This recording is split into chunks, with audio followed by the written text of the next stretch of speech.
With an all-metallic silver variant of the Total 93 SP, they are now embracing the flashier side of the cataog as the Swoosh checks off many of the restrained OG-inspired motifs. Importantly, even if the white midsole and grey outsole combo wasn't available in the cleat's initial run.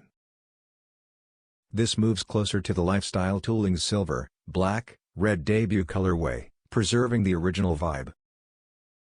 A white swoosh breaks up the reflective section, and the insole's light blue branding adds some practical contrast to further refine that shimmering combo.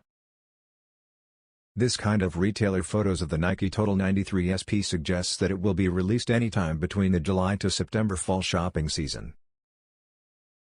The shoe's typical retail price may be slightly higher due to the silver treatments, but anticipate to pay between $110 and $130.